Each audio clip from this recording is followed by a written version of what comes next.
Good morning મિત્રો. તો જો નેક્સ્ટ આપણું જે વિડીયો લેક્ચર હતું એની અંદર આપણે ચોથા યુનિટના એક ટૉપિક જેનું નામ હતું કૌતક માલા ગુંફન પ્રસંગ, એના વિશેની ચર્ચા કરતા હતા. તો હવે આજે આપણે એક નવા ટૉપિકની ડિસ્કશન કરીશું, જે ટૉપિકના શબ્દો છે ભાસની કૃતિઓ, યાની કે ભાસના ગ્રંથો. તો સ્ટેપ બાય સ્ટેપ ભાસની જે કૃતિઓ છે એમાંથી આજે આપણે અડધી કૃતિઓનું ડિસ્કશન કરીશું, તો તમે સમજો. તો એમાંની ભાષા આમ તો જોઈએ આપણે કે મહાભારત ઉપર આધારિત 6 કૃતિઓ, રામાયણ ઉપર આધારિત 2 કૃતિઓ, ઉદયન કથા ઉપર આધારિત 2 કૃતિઓ, એ પછી આપણે જોઈએ કે લોકકથા ઉપર આધારિત એમ કે ભાસની કૃતિઓ આપણને મળે છે, અને એના સિવાય પણ બીજા વિશિષ્ટ કથા વસ્તુને આધારિત કૃતિઓ મળે છે. તો આમ કુલ ભાસની આપણને 13 કૃતિઓ મળે છે. એ જે ભાસની 13 કૃતિઓ છે એ ભાસ નાટક ચક્ર તરીકે પણ આપણે એને ઓળખીએ છીએ. તો હવે સ્ટેપ બાય સ્ટેપ આપણે એની ચર્ચા કરીશું. તો જો મિત્રો પહેલી કૃતિ છે ભાસની ઉરુભંગ. તો અહીંયા આપણે જોઈશું કે મહાભારતના ભીષણ જે યુદ્ધ હતું એ ભીષણ યુદ્ધના અંતિમ સમયની આ ઘટના રજૂ કરતું ઉરુભંગ એક હૃદયસ્પર્શી એકાંકી છે. એકાંકી મીન્સ એક અંકની રચના છે. ગદા યુદ્ધમાં સુયોધન શિક્ષિત છે અને ભીમ બળવાન છે. અહીંયા આપણે જોઈશું કે નાટ્યકાર ભાસ દુર્યોધનનું નામ પણ બદલીને એને સુયોધન કહે છે, દુર્યોધન નહીં કહેતો. યુદ્ધમાં બળ કરતાં કળ વિજય અપાવે છે. ભીમે શ્રી કૃષ્ણના સંકેતથી સુયોધનની જાંઘ પર ગદાનો પ્રહાર કર્યો. પરિણામે ત્યાં ઉપસ્થિત બલરામ નારાજ થાય છે અને સુયોધનને ઉશ્કેરવાનો પ્રયત્ન કરે છે, જે નિષ્ફળ જાય છે. વેરના સ્થાને પસ્તાવો આવ્યો. મૃતદેહોથી ભરેલી રણભૂમિ પર કુટુંબીજનો સાથે સુયોધનની મુલાકાતનું દ્રશ્ય માર્મિક છે. ત્યાં દુર્યોધનની બીજી પણ પત્નીઓ, એની પત્ની ભાનુમતી અને એનો પુત્ર દુર્જય સાથેનો જે સંવાદ છે એ તેની ઉદાત્તતાનું દ્યોતક છે. અશ્વસ્થામાના કટાક્ષ બાણો પણ સુયોધનને અસર કરી શકતા નથી, અને અંતે દુર્યોધન પોતાના પુત્ર દુર્જયનો હાથ યુધિષ્ઠિરના હાથમાં સોંપે છે અને એમ કે પોતાના ભાઈઓ એવા એમ કે પોતાના કાકાઓ એવા કુટુંબીજનો સાથે સંપથી રહેવાની એમ કે દુર્જયને સૂચન કરે છે. તો એમ કે આ એકાંકીનો એક અદ્ભુત અંત આવે છે. અહીંયા આપણે કહીશું કે મહાભારતમાં વ્યાસના દુર્યોધનનું જોવા મળતું જે વલણ છે એ એના કરતાં અહીંયા ભાસે કંઈક જુદી જ રીતે આ સુયોધનના પાત્રનો ઉલ્લેખ કર્યો છે, અને સાથે સાથે એની ઉદાત્તતાને બતાવી છે. કારણ કે એ દુર્જયને વેરનો બદલો લેવાની જગ્યાએ સંપથી રહેવાની સલાહ આપી અને કુટુંબીજનો સાથે રહેવાનું કે સૂચન કરે છે. એ પછીની બીજી કૃતિ છે મિત્રો કર્ણભાર. આપણે કહીએ કે કર્ણનું મનોમંથન આ એકાંકીનો મુખ્ય વિષય છે. શરૂઆતમાં યુદ્ધભૂમિ ઉપર પ્રવેશેલો કર્ણ પોતાના સારથી શલ્યને પોતાનો રથ, અર્જુનનો રથ જ્યાં હોય ત્યાં લઈ જવા માટે જણાવે છે. પરશુરામે આપેલો શ્રાપ અને માતા કુંતીને આપેલું જે વચન છે તે તેને મૂંઝવે છે, બરાબર. કારણ કે પરશુરામે એને એવો શ્રાપ આપ્યો હતો કે અયોગ્ય રીતે એમ કે ક્ષત્રિય હોવા છતાં પણ વિદ્યા શીખી છે, તો એમ કે ખરા સમયે આ વિદ્યાને તું એમ કે તને સાથ નહીં આપે. આગળ કહેશે કે મહાભારતના યુદ્ધના અંતિમ દિવસોમાં એમ કે જ્યારે યુદ્ધભૂમિ ઉપર દુર્યોધન આચાર્ય દ્રોણ, પિતામહ ભીષ્મ, આચાર્ય દ્રોણ પછી એમ કે જ્યારે સેનાપતિ બનાવવાનો આવે છે, પહેલાં 11 દિવસ સુધી આચાર્ય ભીષ્મ, પિતામહ ભીષ્મ અને પછી દ્રોણ 2 દિવસ યુદ્ધ કરે છે. તો એ પછી એમ કે જ્યારે કર્ણને સેનાપતિ તરીકે એમ કે બનાવે છે તો સ્વાભાવિક છે કે કુંતા માતાને કર્ણની તાકાત અને શક્તિનો પરિચય હોય છે. તો પરિણામે આગલી રાત્રે કૌરવોની છાવણીમાં આવે છે. રાત્રિના સૈનિક એ કોઈ આધેડ સ્ત્રીને છાવણીમાં પ્રવેશવા માટેની મુલાકાત માગી રહી છે એની જાણ કર્ણને કરે છે. તો કર્ણે એને અંદર આવવા માટે કહે છે અને આવીને જુએ છે તો કુંતા માતા છે. તો બંને ત્યાં માતા પુત્ર વચ્ચેનો સંવાદ છે અને ત્યાં એવું કહે છે કુંતા માતા કે હું એવું ઈચ્છું છું કે આવતીકાલના યુદ્ધમાં 5 પાંડવો જીવિત રહેશે. તો ત્યાં કર્ણ કહેશે કે હા, આવતીકાલના યુદ્ધમાં 5 પાંડવો જીવિત રહેશે, સિવાય કે અર્જુન અથવા તો કર્ણ એ બેમાંથી એકનું મૃત્યુ થશે. પછી ફરી કુંતા માતા રડવા માંડે છે અને કર્ણને કહેશે કે ના, એવું નહીં, આવતીકાલના યુદ્ધમાં અર્જુન સહિત 5 પાંડવો જીવિત રહેશે એવું તું મને વચન આપ. અને એ વચનના આધારે એમ કહેશે કે ત્યાં ઘણા દિવસ પછી જ્યારે કર્ણની યાદ આવે છે તો કુંતાને, તો એ પોતે કહેશે કે તું માતા તરીકે મને આટલા દિવસ પછી જ્યારે એમ કે તે યાદ કર્યો હતો અને એ પણ અર્જુનનો બચાવવા માટે અથવા તો મારા પ્રાણ હરવા માટે. તો એમ કહેશે કે પરિણામે આ એકાંકીનું નામ કર્ણભાર એટલા માટે પાડ્યું છે કે દાનવીર કર્ણ માત્ર કવચ કુંડળ એવી સામાન્ય બાબતો નહીં પણ પોતાનો જીવ પણ કુંતાને ભીખમાં મીન્સ દક્ષિણા સ્વરૂપે આપી દે છે. અહીં એમ કહેશે કે જ્યારે યુદ્ધભૂમિ પર કર્ણ આગળ વધે છે તો કુંતાએ એની સુરક્ષા કવચ તરીકે એક રક્ષા બાંધી હોય છે. તો એ જ્યારે ઇન્દ્ર જુએ છે તો ઇન્દ્રને પણ યુદ્ધભૂમિ પર ભિક્ષા માગવા માટે આવવું પડે છે. અને એ એમ કે જે કવચ કુંડળ છે એ એક પછી એક જુદી જુદી ભિક્ષાઓની અર્જુન કર્ણ જ્યારે ના પાડે છે તો કવચ કુંડળ એમ કે દાનમાં માગે છે ઇન્દ્ર. તો એ કર્ણને ખબર છે કે કવચ કુંડળ હશે ત્યાં સુધી પોતાનું સુરક્ષા કવચ રહેવાનું છે, એનું કોઈ વધ નથી કરી શકવાનું, છતાં પણ એ આપી દેશે. અને એવું કહેશે કે ઇન્દ્રએ પણ યાચક બનીને અહીંયા સુધી ભીખ માગવા મીન્સ દક્ષિણા માગવા આવવું પડે છે. મતલબ દાનવીરપણું કર્ણનો મહાન ગુણ છે અને આ જ ગુણ જ તેનો ભોગ લે છે. તેમાં પણ વિધિની વક્રતા જણાય છે. આમ કર્ણભાર એટલે કવચ કુંડળનો ભાર નહીં પણ કર્ણનો માનસિક બોજો. જો આગલા દિવસે રાત્રિના કુંતા માતાને વચન આપ્યું, કવચ કુંડળ ઇન્દ્ર કપટ દ્વારા એટલે કે યાચકના વેશે આવી બ્રાહ્મણના વેશે આપીને દક્ષિણામાં લઈ ગયો. એનું સુરક્ષા કવચ પણ તોડી ગયું, પરશુરામનો શ્રાપ પણ હતો. તો આટલી બધી બાબતોથી ઘેરાયેલો હોવા છતાં અહીંયા કર્ણ એકદમ સ્વસ્થ ચિત્તે અને શાંત ચિત્તે યુદ્ધભૂમિમાં પ્રવેશે છે. તો અહીંયા કહેશે કે કર્ણભાર એટલે કર્ણનો કવચ અને કુંડળનો ભાર નહીં પણ કર્ણનો માનસિક બોજો. અને તેને અનુલક્ષીને રચાયેલું આ નાટક એવો શીર્ષકનો અર્થ પણ છે. એ પછીનો જે 3જા નંબરની જે આપણી કૃતિ છે એ કૃતિ છે દૂતવાક્ય. તો અહીંયા આપણે જોઈશું કે આ એકાંકીમાં શ્રી કૃષ્ણ પાંડવોના દૂત બનીને દુર્યોધનની પાસે જાય છે. દુર્યોધન ભીષ્મને સેનાપતિ તરીકે નિમે છે. સભામાં શ્રી કૃષ્ણનું આગમન થતાં તેમને અપમાનિત કરવા તે સભાસદોને ઊભા થઈને સ્વાગત કરવાની ના કહે છે. ભૂલ કરનારને દંડની આજ્ઞા કરે છે. છતાં પણ શ્રી કૃષ્ણના સભામાં પ્રવેશથી સભાસદો ઊભા થઈ જાય છે અને પરિણામે દુર્યોધન ક્ષોભમાં પડી જાય છે. પાંડવ માટે રાજ્યનો અડધો ભાગ માગતા શ્રી કૃષ્ણને તે હલકા શબ્દોમાં ભાડે છે અને પકડવાની આજ્ઞા કરે છે. સર્વ આયુધો એટલે શસ્ત્રો ભગવાન શ્રી કૃષ્ણની આરાધના કરે છે.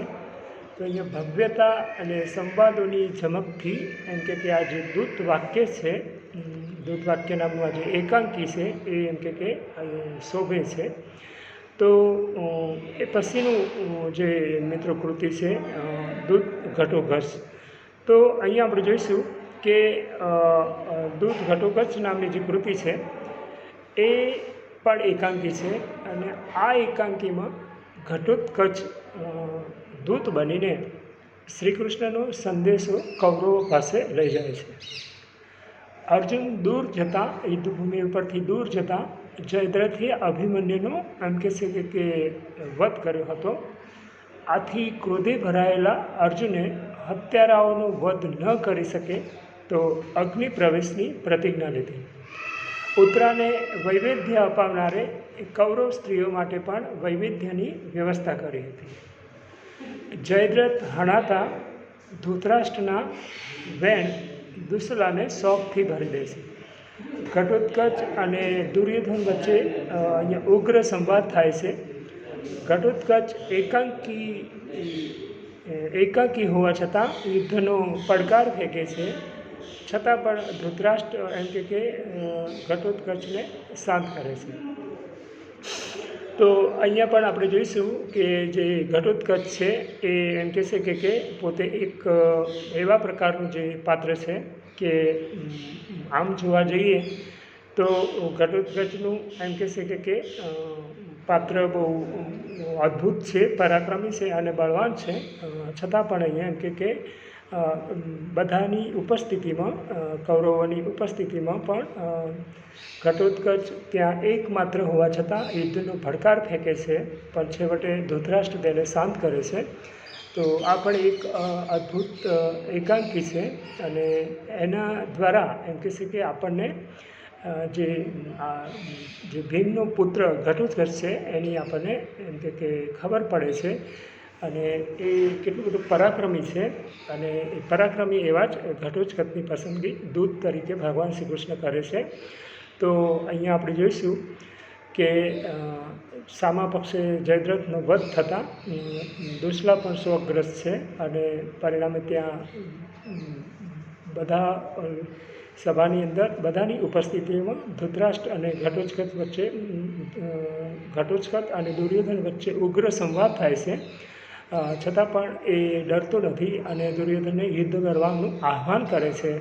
પણ છેવટે ધૃતરાષ્ટ્ર વચ્ચે પડી તેને શાંત કરે છે અને મિત્રો ત્યાં એકાંકી પૂર્ણ થાય છે. એ પછીનું જે કૃતિ છે એનું નામ છે પંચરાત્ર. તો અહીં આપણે જોઈશું કે મિત્રો વિરાટ પર્વ જે મહાભારતનું ત્રીજા નંબરનું જે પર્વ છે એ વિરાટ પર્વના ગોગ્રહણ પ્રસંગને સાધન બનાવીને પાંડવો અને કૌરવો વચ્ચેનો સુમેળ સાધવાનું કામ અહીંયા કર્યું છે. યજ્ઞના અંતે દક્ષિણા નિમિત્તે આચાર્ય દ્રોણ રાજ્યનો અડધો ભાગ કૌરવો પાસે એટલે કે દુર્યોધન પાસે માગે છે. પણ પાંડવો 5 રાત્રિમાં મળે તો રાજ્યનો અડધો ભાગ આપવા માટે દુર્યોધન તૈયાર થાય છે. કીચક વધના સમાચાર પ્રાપ્ત થતાં દ્રોણ એ શરત માન્ય રાખે છે. કૌરવો વિરાટ રાજાની ગાયોને વાળે છે. તો અજ્ઞાત વેશમાં રહેલો જે અર્જુન છે એ વિરાટ રાજાના પુત્ર જેનું નામ ઉત્તર કુમાર છે, તો એ ઉત્તર કુમારની સહાય કરે છે. ઉત્તર કુમાર વિજયી બને છે અને પરિણામે અર્જુન પકડાયેલા અભિમન્યુ માટે ઉત્તરાનો સ્વીકાર કરે છે. 5 રાત્રિ પૂર્ણ થયા પહેલાં પાંડવો મળી જવાથી દુર્યોધન એમ કે રાજ્યનો અડધો ભાગ આપે છે. તો અહીંયા મિત્રો જે આ પંચરાત્ર છે એનું કથાનક આવું છે. જો કે આપણે અહીંયા જોઈએ છીએ કે મહાભારતની કથાની અંદર એમ કહેશે કે દુર્યોધન આ ભાગ આપવા માટેનો પ્રયાસ કરે છે કે એને સ્વીકારે છે. એની અંદર કેટલીક એમ કે બાબતોમાં કેટલીક પ્રતો અથવા તો જે વાંચનાઓ છે મહાભારતની એની અંદર એમ કે આ પ્રસંગને થોડી અલગ રીતે બતાવેલો છે. તો આ પણ એક મુશ્કેલ ચિત્ર છે આપણા માટે.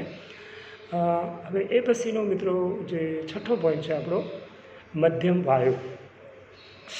તો એમ કહેશે કે પાંડવોના વનવાસના સમયે ઘટોત્કચે હિડિંબાના ઉપવાસના પારણા માટે એક બ્રાહ્મણ પુત્રને પકડ્યો હતો. આપણે જોઈશું કે ઉપવાસના અંતે જ્યારે કોઈ પારણા થાય છે, ખાસ કરીને આપણે શ્રાવણ મહિનાની અંદર આપણે જોઈએ તો લોકો ઉપવાસ પછી પારણા કરે છે. નવરાત્રિના એમ કે શુભ દિવસો ચાલી રહ્યા છે. તો આજે નવરાત્રિનો 7મો દિવસ છે. તો એમ કહે છે કે નવરાત્રિ અંતે પણ ઘણા હિન્દુ ધર્મમાં આપણા શાસ્ત્ર પ્રમાણે લોકો અનુષ્ઠાન કરતા હોય છે, ઉપવાસની પારણા કરતા હોય છે અને 9 દિવસને અંતે એ પારણા પૂરા કરે છે. મીન્સ ઉપવાસના જે પારણા હોય છે એને પૂરા કરે છે.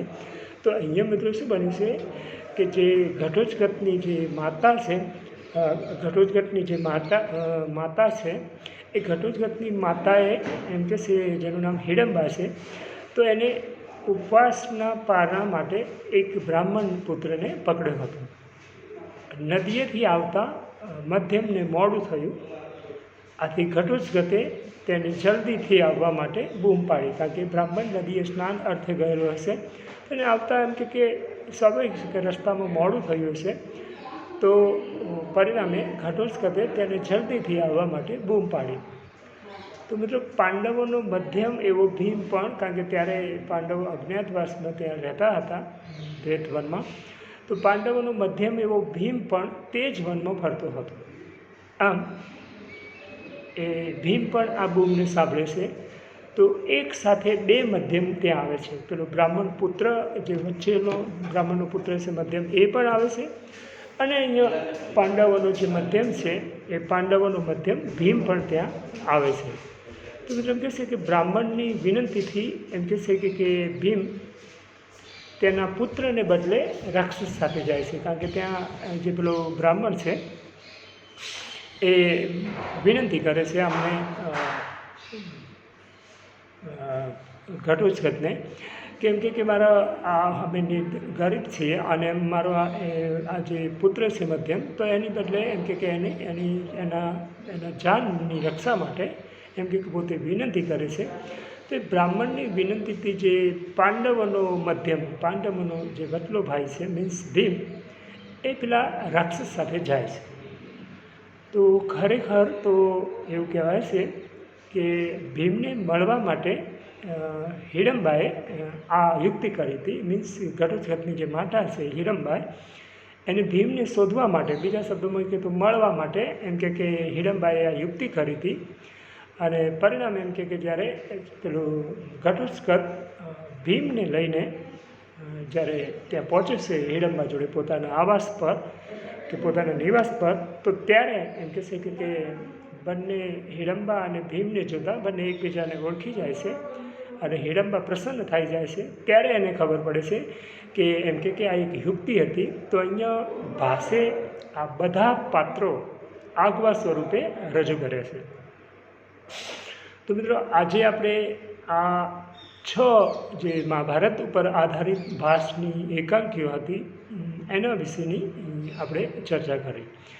તો પહેલાં તો મિત્રો આપણે ચર્ચાના અંતે, કારણ કે આપણે એક જ સાથે આ 13 કૃતિઓને કે નાટકોને, ગ્રંથોને આપણે એક જ સાથે ન લઈ શકીએ, એટલે આપણે એને 2 વિડીયો લેક્ચરમાં ડિવાઈડ કરીશું. આજે 6 એકાંકી રાખીશું અને નેક્સ્ટ આપણું જે 12મા નંબરનું જે વિડીયો લેક્ચર આવશે એની અંદર આપણે બીજા 6 એકાંકીને રાખીશું, 7 એકાંકીને. તો અહીંયા એમ કહેશે કે કોઈ પણ એકાંકી એટલે કે એક અંકની રચના હોય. ફોર એક્ઝામ્પલ લઈએ કે નાટકમાં કેટલીક ઘટનાનું કથાવસ્તુ સવારના એટલે કે પ્રાતઃકાળના સમયે શરૂ થાય અને મધ્યાહન સુધી પૂર્ણ થાય. કોઈક નાટકની ઘટનાનું કથાવસ્તુ મધ્યાહન સમયે શરૂ થાય અને એમ કહેશે કે સંધ્યાના સમયે પહેલાં પૂર્ણ થતું હોય, તો એ એકાંકી કહેવાય. અહીંયા બહુ શોર્ટમાં, સીમિતમાં કથાવસ્તુ હોય છે. જો આપણે આ 6 કૃતિઓની જો ડિટેલમાં ચર્ચા કરવા જઈએ તો આપણે એક જ કૃતિની ચર્ચા એક જ વિડીયો લેક્ચરમાં માંડ કરી શકીએ. તો એમ કહેશે કે અહીંયા આપણે એ પણ સમજવું જોઈએ, કારણ કે આપણે સ્વપ્નવાસદત્તમ આપણે નાટક ભણીએ છીએ જેને રૂપક કહીએ છીએ. તો એ જે નાટક કે રૂપક આપણે ભણીએ છીએ, તો જે આપણા અભ્યાસક્રમમાં નિયત કરેલું છે, તો એ શું છે, એનો સાહિત્ય પ્રકાર શું છે એ પણ આપણે સમજવું પડે. તો અહીંયા મિત્રો જોઈશું કે આ ભાસના 6 નાટકો છે. ઉરુભંગ, કર્ણભાર, પછી પંચરાત્ર, દૂત ઘટોત્કચ, પછી મધ્યમ વાયુ, બરાબર. આ બધા જ જે આપણા નાટકો છે એ પંચરાત્ર, એ બધા જ નાટકો એકાંકી છે. તો અહીંયા એક અંકની રચના હોય એને એકાંકી કહેવાય. એક અંકથી વધુ અને એમ કે 4 કે 5 અંક સુધીની, વધુ 5 અંક સુધીની રચના હોય એને નાટિકા કહેવાય. 5 અંકથી વધુ જે રચના હોય એ કોઈ પણ રૂપક કે નાટકની, એને આપણે નાટક કહીએ છીએ. પછી 6 હોય, 7 હોય, 8 હોય કે 9 હોય. અને છેલ્લે મિત્રો એવું કહેવાય છે કે જે કૃતિ કે જે નાટક 10 અંકની રચના હોય એને આપણે પ્રકરણ કહીએ છીએ. મીન્સ પ્રકરણ પ્રકારનું એક રૂપક કહીએ, અથવા તો બીજા શબ્દોમાં કહીએ તો પ્રકરણ પ્રકારનું નાટક કહીએ છીએ. તો હું એવું માનું છું કે તમને આ જે આપણા નાટકનો જે સાહિત્ય પ્રકાર છે કૃતિનો, એ ઓલરેડી તમને ખબર હશે કે સાહિત્ય પ્રકાર એમ કહેશે કે પરફેક્ટ તમારા ખ્યાલમાં આવી ગયો હશે કે એક રચના એકાંકી કહેવાય. 2 અંકથી માંડીને 5 અંકની જે રચના છે એ નાટિકા કહેવાય. અને 6 અંકથી માંડી અને 9 અંક સુધીની જે કોઈપણ કૃતિની રચના છે એ એમ કહેશે કે નાટક કહેવાય. અને 10 અંકની જે રચના છે એને પ્રકરણ કહેવાય. તો હું એવું માનું કે તમને અહીંયા પૂરેપૂરો ખ્યાલ આવી ગયો હશે આના સાહિત્ય પ્રકારથી. ફોર એક્ઝામ્પલ આપણે કહીએ કે આપણું સ્વપ્નવાસર દત્તમ જે નાટક છે એનો સાહિત્ય પ્રકાર કયો છે, તો આપણને ખબર છે કે સ્વપ્નવાસર દત્તમ 6 અંકનું નાટક છે ભાસનું. તો સ્વાભાવિક છે કે એનો સાહિત્ય પ્રકાર નાટક છે. મીન્સ એને આપણે નાટક કહીએ, બીજા શબ્દોમાં એને રૂપક પણ કહી શકીએ. તો આ એનો ઓરિજિનલ સાહિત્ય પ્રકાર છે. તો મિત્રો હવે આપણે આપણું 11મા નંબરનું જે વિડીયો લેક્ચર હતું એ વિડીયો લેક્ચરમાં આ જે છેલ્લું આપણો જે ટૉપિક હતો પંચરાત્ર, તો ત્યાં આપણે છેલ્લો આપણો જે ટૉપિક હતો મધ્યમ વાયુ, તે મધ્યમ વાયુમાં આપણે વિરમીશું. અને હવે પછી જ્યારે હું એવું માનું છું કે નેક્સ્ટ વિડીયો લેક્ચરમાં મળીશું, 12th વિડીયો લેક્ચરમાં જ્યારે આપણે મળીશું, તો ત્યારે એ પછીની જે ભાસની કૃતિઓ છે, રામાયણ પર આધારિત 2 કૃતિઓ છે, ઉદયન કથા ઉપર આધારિત છે, લોકકથા ઉપર આધારિત છે, એવી જે કૃતિઓ છે બીજી, એ કૃતિઓની ચર્ચા અથવા તો ડિસ્કશન આપણે કરીશું. તો હું એવું માનું છું કે તમે આ જે ભાસની કૃતિઓ છે એની સમજ તમને સારી રીતે અહીંયા પડી હશે. અને આ જે આપણું યુનિટની જે શોર્ટ નોટ છે, 4થા યુનિટની, એને આપણે 2 ભાગમાં ડિવાઈડ કરી છે. શરૂઆતના પહેલા ભાગમાં ભાસના મહાભારત ઉપર આધારિત નાટકો, અને બાકીના બધા જે જુદા જુદા રામાયણ, ઉદયન કથા, લોકકથા, એ બધા ઉપરના જે નાટકો છે કે જે કૃતિઓ છે એની ડિસ્કશન આપણે નેક્સ્ટ વિડીયો લેક્ચરમાં, એટલે કે જ્યારે આપણે હવે પછીનું જે વિડીયો લેક્ચર આવશે 12મા નંબરનું, એની અંદર આપણે કરીશું. તો મિત્રો હવે આપણે એ પછી આ શોર્ટ નોટના અંતે આપણે એક શોર્ટ નોટ એક્ઝામલક્ષી ઉપયોગી રહેશે. તો ટૂંકમાં આપણે સિલેબસનો જે આપણો અંત છે એના તરફ પ્રસ્થાન કરી રહ્યા છીએ અથવા તો જઈ રહ્યા છીએ. તો હું માનું છું મિત્રો કે હવે આપણે જ્યારે નેક્સ્ટ ટાઈમ મળીશું તો આ જ ટૉપિકની ભાસની કૃતિઓનું જે આગળનું જે ડિસ્કશન છે, બાકીની જે અધૂરી ચર્ચા છે, એને આપણે નેક્સ્ટ 12મા વિડીયો લેક્ચરમાં આગળ વધારીશું. તો થેન્ક યુ વેરી મચ મિત્રો. તો આજે અહીંયા આપણે વિરમીશું. Okay, thank you very much.